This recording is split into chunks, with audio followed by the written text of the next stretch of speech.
What's up, y'all? Hope you're doing well. We're here for our midweek alchemy message. Probably seeing this a little earlier than usual because I'm usually working on Wednesday, but I had a chance to take the night off, which was good. So now I can just kind of chill and do a little bit of the organizational things that I wanted to do and just maybe have a bath and think about the year ahead for the first time, probably, like all through the holiday seasons. So I really love our process message for the day. It's just really helpful and really hones in and just kind of addresses like what we should be focused on right now. And so from the Wild Unknown Alchemy Oracle deck, we've got rotatio, or rotation, followed by Ouroboros, the Great Serpent, and then followed by the Drowned King.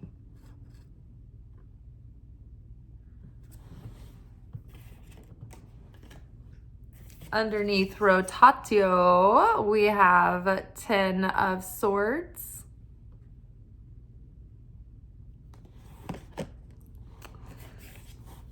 underneath Ouroboros, we've got 3 of Pentacles.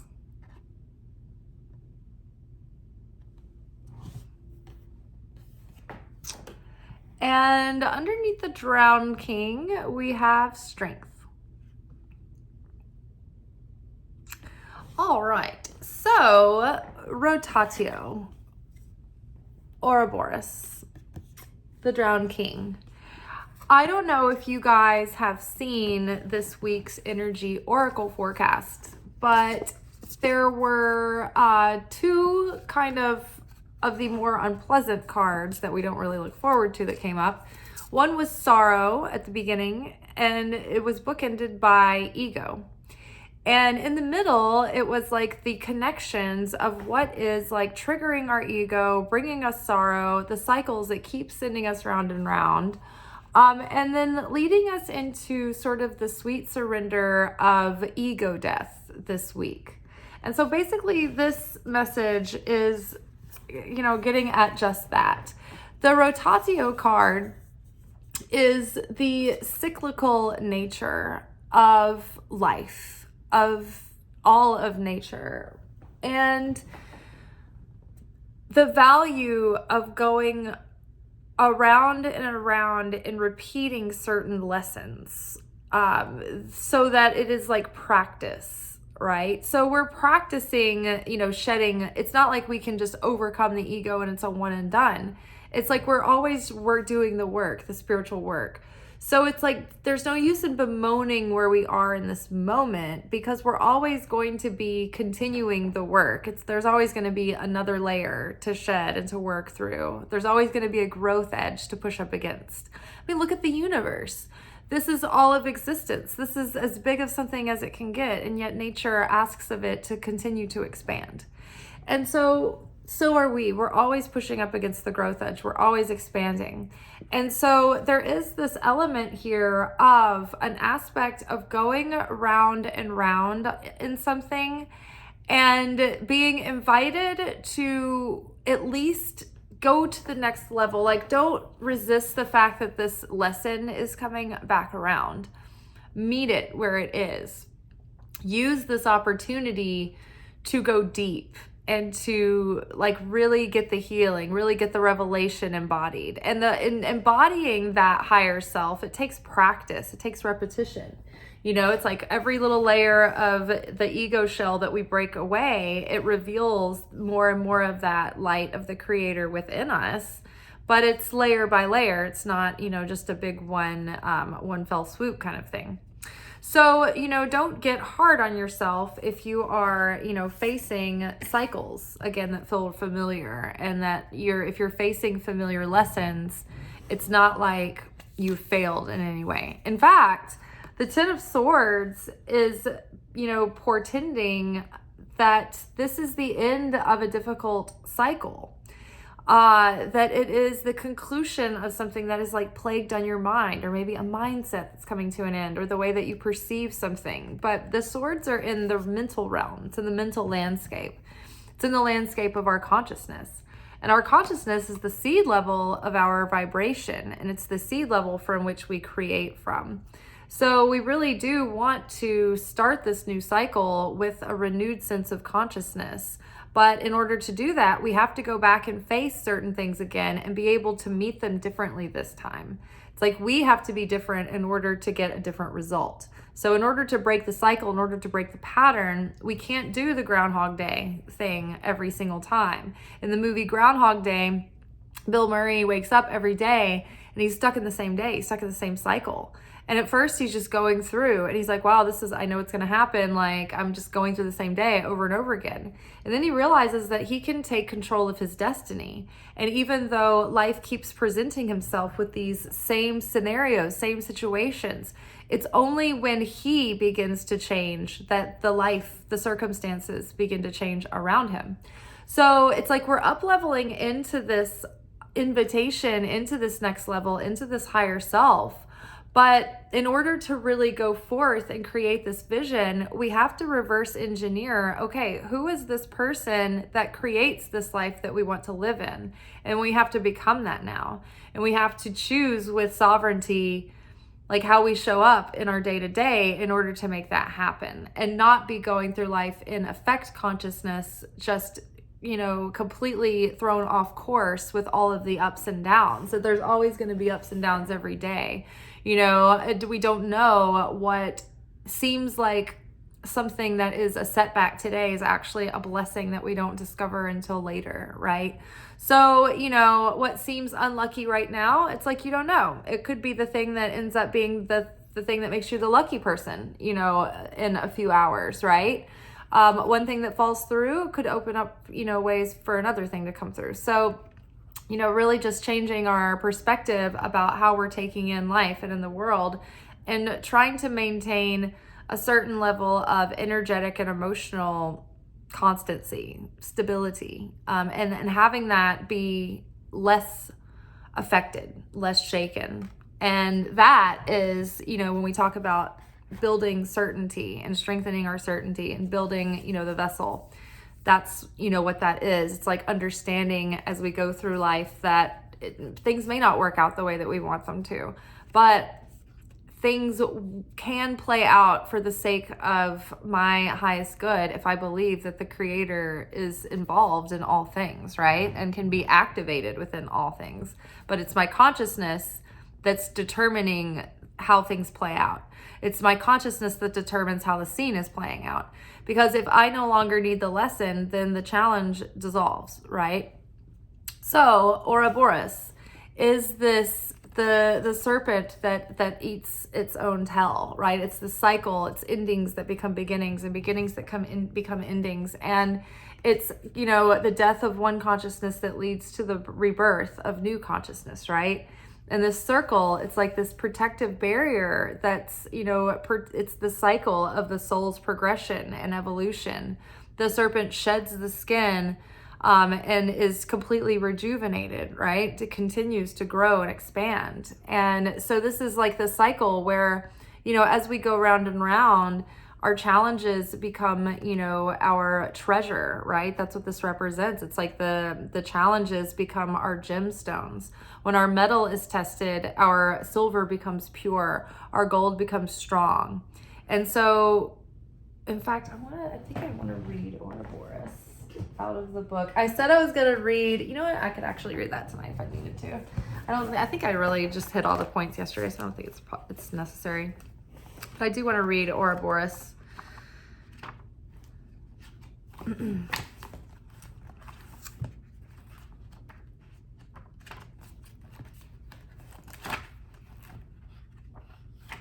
Okay. So there. Get to that in a second. So yeah, we're starting to really embody the change, and we're starting to put into practice the spiritual revelation that's coming forward. And we're doing our best to really, the more that we change ourselves on the inside, the more that we allow our ego to be drowned and dissolved away, the more that we open ourselves up for, this higher consciousness to come through.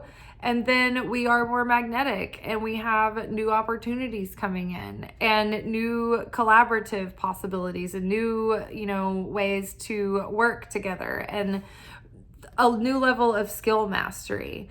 Perhaps everything's not as we want it to be yet, but don't fight against the journey. Enjoy the way on the way there, right? Be able to enjoy life no matter what your circumstances are. You can't project your happiness out into the future. It's going to take as long as it takes to get there. So enjoy the journey while you're here. If you're in, strange circumstances, try to make the best of them. I'm not saying that from someone who's never been in strange circumstances. Like, trust me, I know what it's like. But if you can find small ways to shift and become more at ease within the journey and more serene. And a part of that is just not pushing against the season you're in. Don't resist. Whatever you resist persists and becomes worse. So, in a sense, go with the flow, but don't be completely, thrown to and fro by the tide either.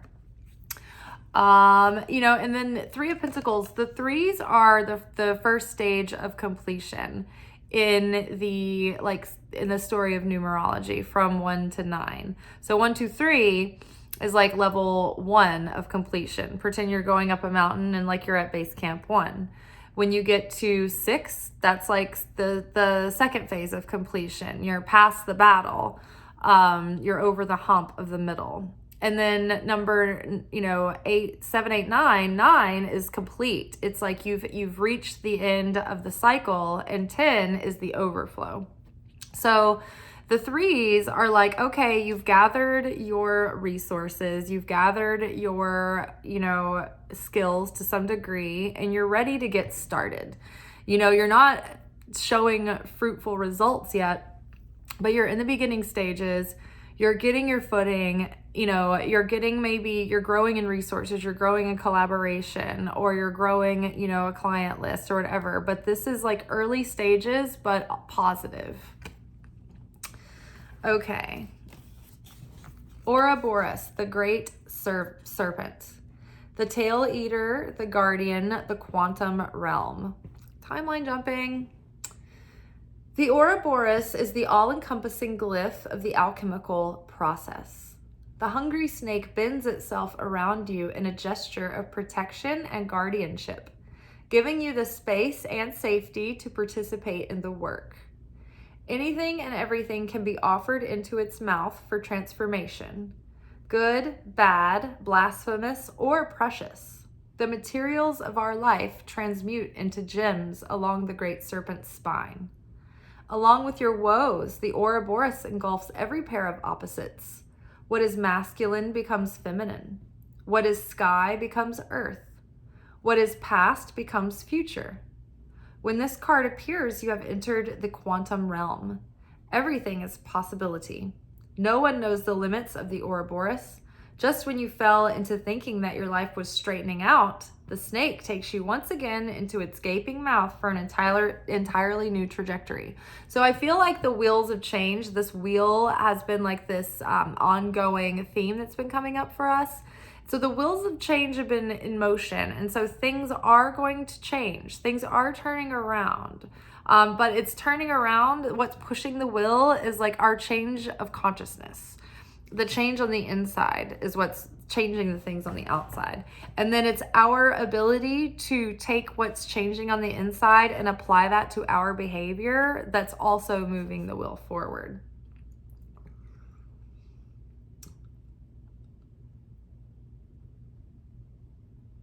So things are changing in trajectory. Go deeper. Look at the 1989 etching Die Sinnlichkeit, Sensuality by Franz von Stuck. Oh, I couldn't pronounce a lot of that. To ponder, your iris encircling the pupil. This card runs in tandem with the Rotatio card. the one that we got. If both appear in one reading, you are certainly caught in a loop, perhaps even a hamster wheel that will take advanced effort to exit. Oh, I'm glad we read this, because that was the point I wanted to make that I couldn't remember. I was forgetting. Note that the great serpent eats itself, not others. The work starts and ends with the alchemists themselves. Through the remembrance, the alchemist learns to service the world. So, strength. This is a cycle that we've repeated so much that it's like an ingrained pattern. It's like almost like a subconscious belief pattern that has become like a defense mechanism or an unconscious like default setting. So that's why we're saying it's going to take practice to break these habits, these mindsets, these response mechanisms. We're literally training our nervous system out of trauma response. And like a couple of years ago, a lot would send me into a trauma response. It was very easy for me to be triggered into trauma response. It wasn't obvious because I was a person who can cope and I can like grit and bear it and things or hide it. But like for a lot of my life, I was like literally, and I was so good at coping that I didn't even realize that I was living in trauma response. And so through the 2B magnetic work, I have done a lot of work to rewrite and reprogram my nervous system and my neural pathways so that things don't send me into a trauma response like they used to. But it took strength and it took determination. And so the same thing is true for when we try to learn new habits and new mindsets. And so we're like, okay, I can envision my higher self and what the higher self would do to get the results that I want in my life, that I envision for myself. Now I have to reprogram myself to behave that way. And it takes practice. It's not like we nail it every time. We're going to slip up. We're going to short circuit. We're going to pop off. We're going to lose it. We're going to get despair. We're going to like be disappointed. We're going to have bad days or bad moments. But we just have to bounce back. But as much as we can, we need to stay present and conscious to be strong and to choose, okay, I'm going to have self-control throughout my day. And I'm going to, make an effort to be present with how things are making me feel and affecting me and how I'm letting myself be affected and choosing otherwise, right? Choosing with sovereignty to use my free will in life and not just be in default response mode. And that creates more magnetism. That creates more effect that you have on your circumstances around you because you have more energetic authority. So the more that we let our ego melt away, it's like the stronger that we are, the more authority that we have. But it's going to take strength to break through the habits and to break through the shells and to continue to persevere and persist. But the more that we overcome this ego, the more that we dissolve the ego, the more that we allow the ego death to occur, not as much triggers us. And so we close the gap of space that allows the opponent in to be able to tempt us into tripping up in the first place. So we start closing the gaps of where our opponent comes in and foils us and causes us to self-sabotage or to do something destructive or, counterproductive to our aims and goals and things that aren't in alignment. Yes. And last point is that as spiritual students, in this world, it's so easy, especially in, when people watch tarot videos, it's like a lot of people are watching the tarot video looking for a message about someone else in their life. And a lot of times we can all be too focused on how we want other people to behave and how we want other people to show up, or how they're not showing up, or how we want others to change, and they're the problem, and this is what's provoking me in my life.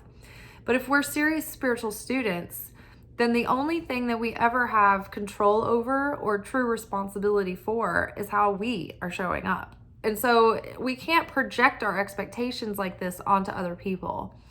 And we can't control or obsess over how other people are behaving and put all our energy into changing other people. That's not spiritual work. That's just projecting and controlling and judging. So what we have to do is to find our own darkness. Okay, what is being triggered in me? Am I insecure? Am I resentful? Am I hostile? Am I like jealous? Like, what is it? Where is the weakness in me where the opponent is getting into this gap and causing me distress, that is causing me a reactive behavior, a reactive response mode? I need to thank God that this is magnified for me right now so I can see it, address this, start to evolve this area, start to grow this area, start to choose and pray for help from the Creator to perceive this differently, to be able to let this go and just not let it affect me the same way, you know, to be able to behave in a different way, or to be able to break this habit of this thing that I'm like addicted to doing, or whatever it might be for you. So praying for the strength, looking really to evolve the self. Because like, what is the serenity prayer? I pray for the strength to change the things I can, accept the things that I cannot change, and the wisdom to know the difference, or something to that nature. But basically what it's getting at is to know like, hey, there are certain things in life that we can change and we can work on and we can improve.